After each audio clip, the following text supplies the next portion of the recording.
Hey guys, welcome back to Starcastic Remarks. You got all three of us here this morning. We are talking about the Dallas Stars game against the Anaheim Ducks. I guess the Ducks are the Stars' kryptonite this year. They lose by a final score of 2-1 in John Gibson's 500th career game. Ilya Lyubushkin goes out early in the second period. Stars are only able to get one goal in a period of time when they've been scoring a lot of goals, and it just wasn't there in the cards for them tonight. There's lots of other storylines we'll get to, but before we do that, thank you to DraftKings Sportsbook for being our sponsor. Their Pick 6 option is their brand newest thing, and if you'll use that promo code THPN the next time you are there for a special little offer from them for us, so we appreciate it. Guys, give me your initial thoughts here, because you could go down one of a billion different rabbit holes here tonight. Well, all the people that went to bed and didn't watch this game are all smarter than us. What the Stars always do when they go to the West Coast is they lose to bad teams, and that happened once again. Yeah, James I mean, Frank is making my camera bigger, showing all my garbage in my closet. I forgot. I'm sorry. It's just kind of a black game. I mean, it was a not very high event from the Stars from start to finish, and it shows in the score. It's a 2-1 loss. So there's Ardell. It's too early for that. I'll go ahead and pull it up. Call Nico Harrison up. He'd probably give us Anthony Davis for Dumba. I like it. I needed that, Ardell. I appreciate that.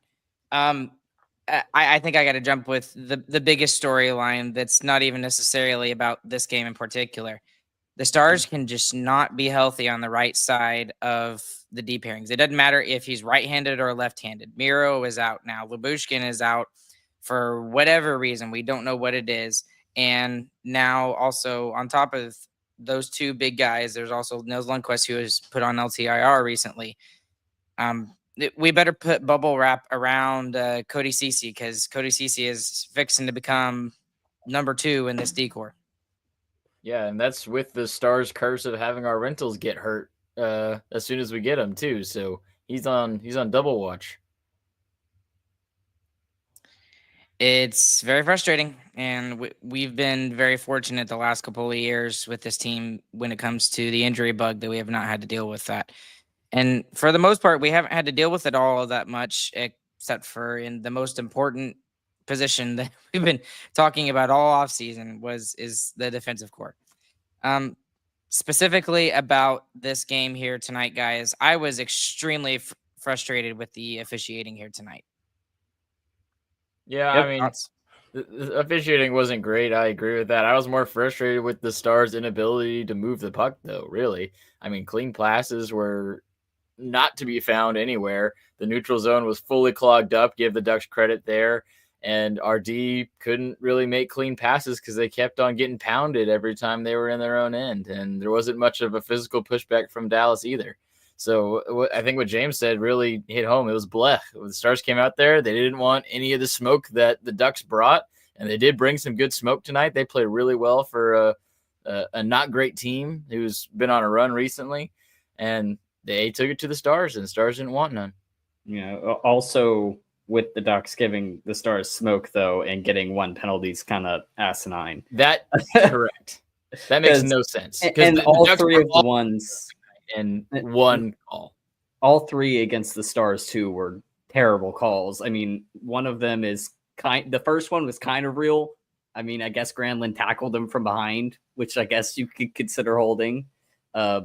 And then a phantom trip call, and then a slash call on Ben for playing to the whistle, essentially. Yeah, that slash call was pretty terrible. But that one was the hockey gods gave us that one back by allowing him to score right after he came out of the box. So, well, not him scoring, but us to score, him getting the primary. I don't even remember who it was, but literally there was another guy that Anaheim was poking at Otter and did the exact same thing Ben did, and it's just because Ben drew like 4 guys around him, and we didn't draw anybody around that one Anaheim player. That's why the Anaheim player didn't get a penalty. And to be fair, Pew Pew Parton is 100% correct about all of this right here. A few missed calls doesn't change the last 50 minutes of the game, but it wasn't.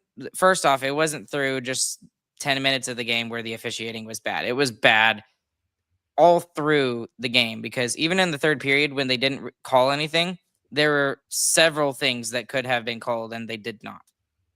However, what do I always say is you can't rely on the refs to do your job for you, and you can't always make that an excuse. And Chris, I don't really think this was a blowout game.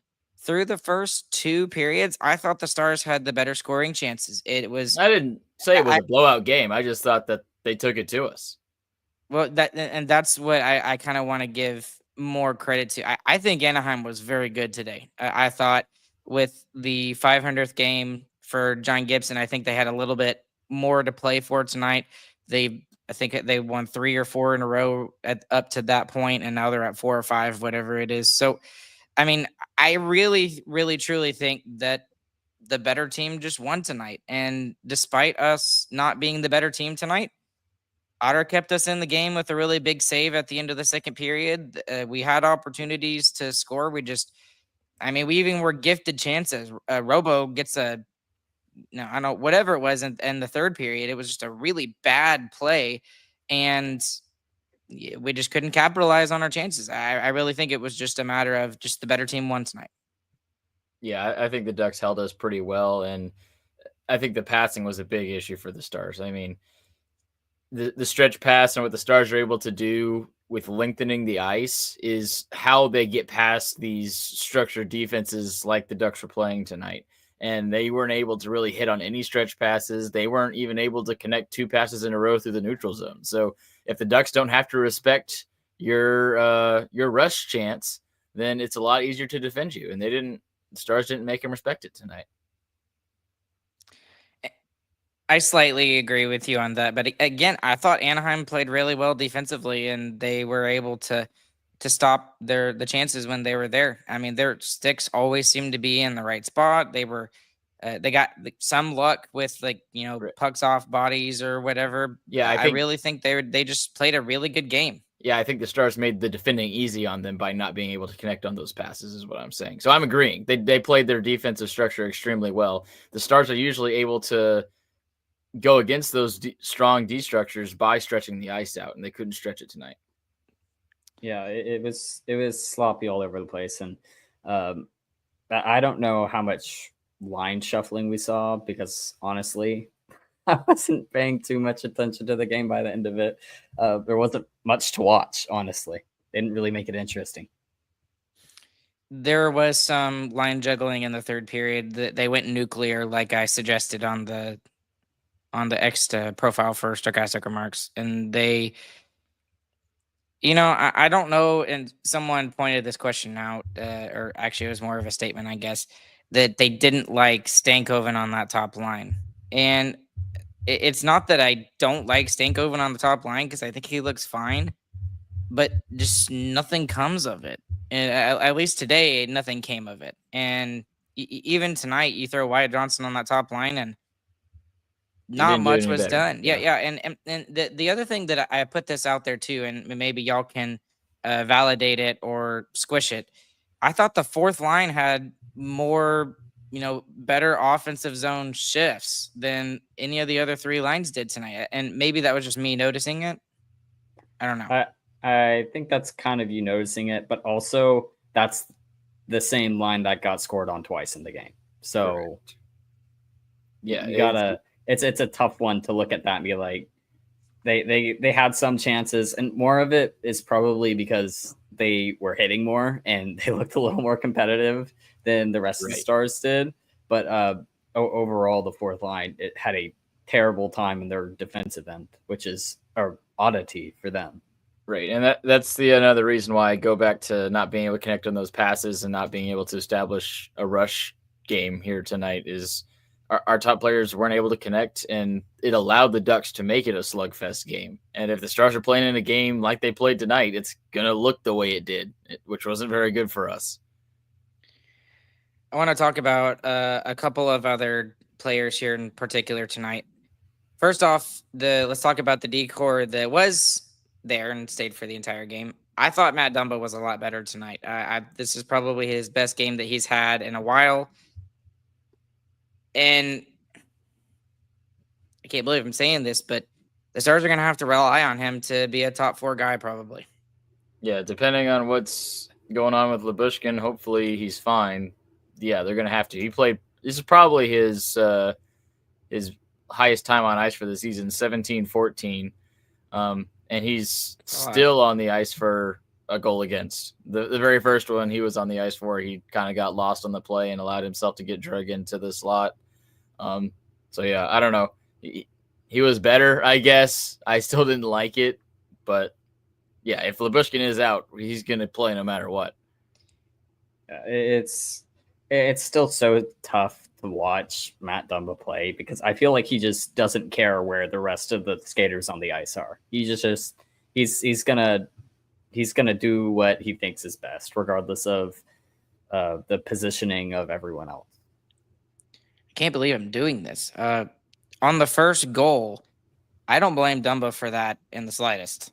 That was me. I don't think he's primary, but he got drug out of the play for sure.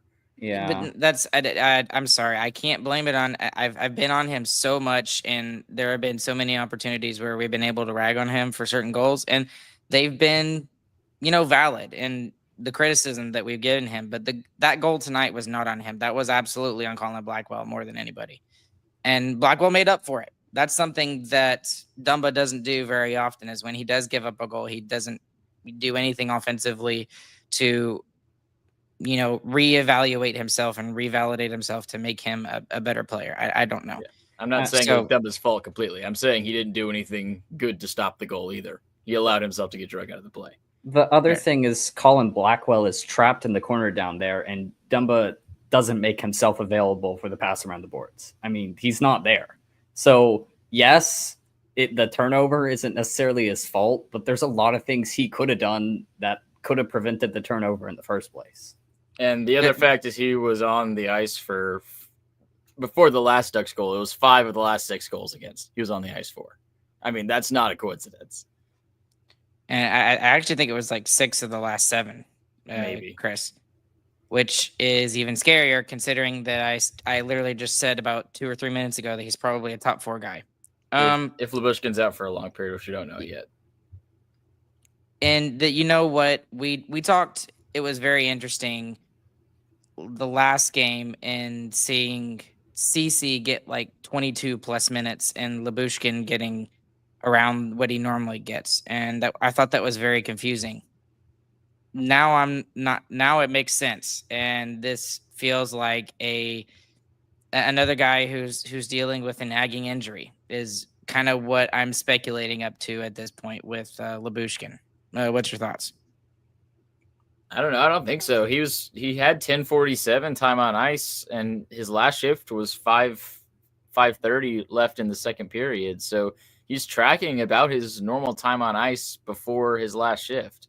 So I don't know if that would happen if it was nagging. I feel like they would try and limit him a little bit more. I did just see on X, Robert Tiffin said that DeBoer didn't give an update on Lyubushkin, which is bad news. I mean, you're hoping that it was, he just pulled something or something. But, yeah, it's not that. He is injured in some way or another. We'll have to wait till maybe tomorrow, probably the next day before we hear something, though. And one of the problems with having a defenseman go down like that late in the second is, like, you got to have someone pick it up from somewhere, and really it's got to come from the forwards. And it just wasn't there tonight. Right. That's the other interesting thing about the storyline here tonight. Like, yeah, there was some issues with the defense, but ultimately they kept it to 2 goals. I mean, your best players have got to score. That's really what it comes down to here. It wasn't great. It wasn't pretty. It was good enough to beat the Ducks, though. And our best players didn't take advantage of that opportunity, and they didn't go out and do it. Yeah, and really, this feels more like a game where, like, sometimes it's just going to happen. I mean, they'd won the last 5, and the scoring was rolling really well, and it just they couldn't make it happen this game.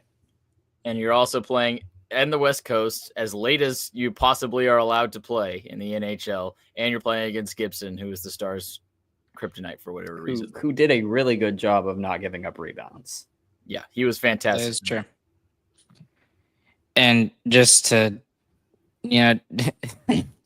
Ardell is just on it tonight. Roddick Fox had right defense.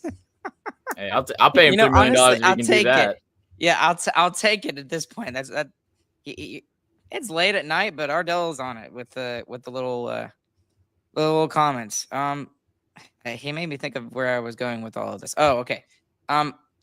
The thing that another player I want to talk about that really kind of hacks me off a little bit about how people are talking about him is Harley, and everyone's saying that Harley was terrible tonight. My thing, he's not Miro Heiskanen. I think that's the issue, and some people are trying to equate him to what Miro does. And the thing is he's played now 7 straight games where he's played 22 plus minutes a night or more. And before Miro was hurt, they were just starting to experiment, giving him, closer to 25. And now with Miro out, he's playing close to 27. And Lyubushkin went out late in the second period. And it just, yeah, that's a pretty stupid guys, argument, give the guy a break, man. Okay, and the other thing is just like, I'm sorry, I'm not trying to rag on Stars fans, but guys, this is not the Dallas Mavericks we're talking about. We didn't trade away our star player or anything like this. This team is 7-3 in their last 10 coming into tonight. We won 5 games in a row. Yeah, it's pretty dumb argument, honestly, for bagging on Harley. He played 26-38 tonight, and you can literally see the last whistle of the game. He's pulled off the ice and he's hunched over trying to catch his breath from playing the past 2:30, trying to tie the game back up. So you can't make an effort argument or anything at all like that. So I thought he played really well.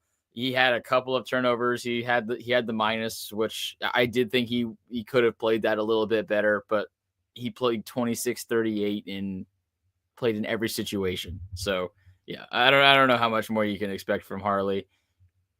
It's gonna be rough without Miro. We know that, and that decor still held them to 2 goals with only 5 players. So. And it wasn't just Harley who was hunched over either. You could tell Lindell also. He was exhausted. He was gassed, man. Both of those players were just completely out of energy by the end of the night. I just come on, guys, please give him a break. I know we had a bad game. Well, even good teams have bad games. He didn't even have a bad game, though, is the thing. Like he might have had one bad play. Yeah, and I'm talking generally about the team here tonight, is because everyone's like, hey, we're a pretender and blah blah blah, and Otter should have saved this, and our power play was sucky tonight. And I was like, dude, we got one opportunity to go on the power play. The officiating felt against us tonight. It definitely wasn't in our favor. I can tell you that much. We lost another defenseman. And we had 5 guys, one of which is playing in his second game as a Dallas Star, barely knows the system. Like, guys, come on. The fact that this team is doing as well as they are with the players that they have, relying upon Matt Dumba to be a top 4 defenseman for the next.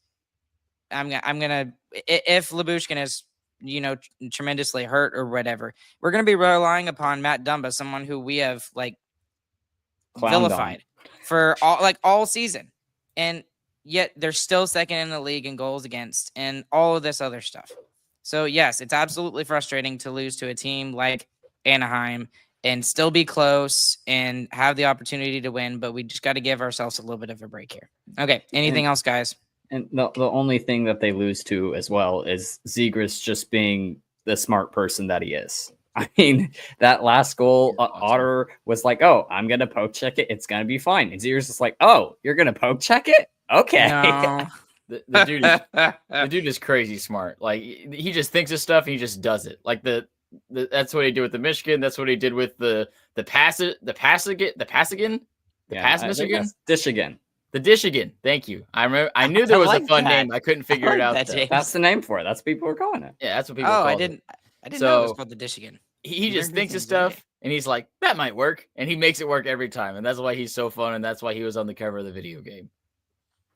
Yep. Okay. Trying to think if there's anything else here tonight. Miro Heiskanen was officially listed as month to month after That's true. undergoing his surgery. So hopefully month to month means 2 months, and that's it. And we'll get into more of that tomorrow night on our weekly hour-long episode about what this. It's going to be about Miro again, and because the decor is literally trash right now, just because of the players that we've got up that shouldn't be playing in the roles that they are right now. Like Cody Cece is gonna. I'm not joking. He's probably going to be the number 2 guy. Cody Cece is about to be on your top pair. Yes, and when he, realistically should be on your 3rd pair. Dumba is going to be in the top 4 when he should be scratched. It's just going to be a little bit of an interesting couple of games before the 4 Nations, and couple of months until we get Miro.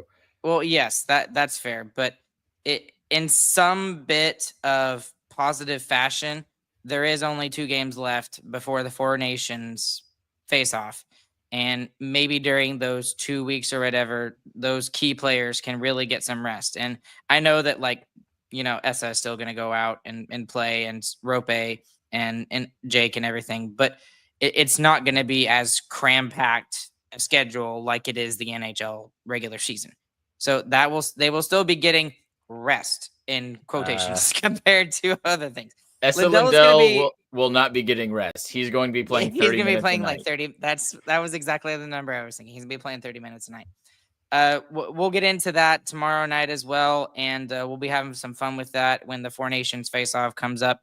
And we're going to be back with you guys again tomorrow night. But before we sign off, biggest winner, biggest loser. Who you got and why? Biggest winner is Jake Oettinger. He played really well, especially during that second period. They were getting pelted, and he really kept the Stars in it. James? Biggest winner, I guess I'll give it to Jamie Benn. I mean, the penalty that he got called on him was really stupid, and then he comes out of the box and makes a good pass over. And overall, this is kind of the night that he should shine through more.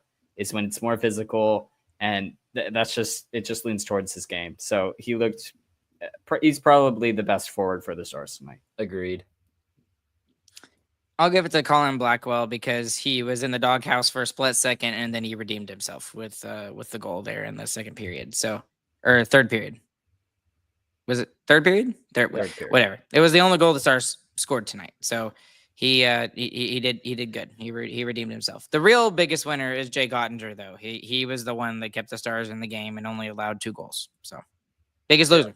The biggest loser is the Stars' top line. I don't care what combination of it is, but they got to find a way to score, or at least look a little bit more dangerous than they did tonight. I mean, this is a game where you want your big guy to step up and take a point, and they just didn't do it. Yeah.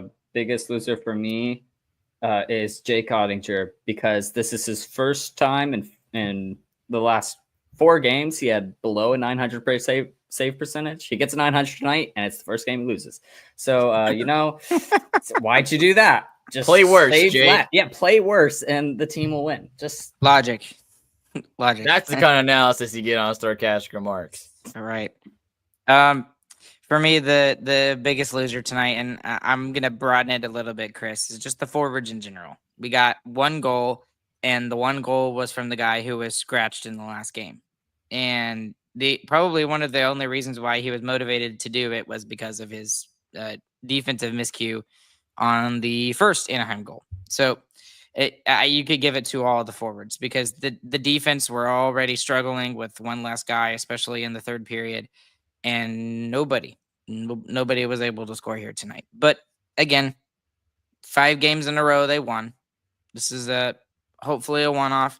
They got 2 games left before the 4 Nations face-off break, and hopefully we can get some guys healed up, and hopefully Lyubushkin is not a serious injury that would be weeks and weeks and weeks. We'll have to wait and see.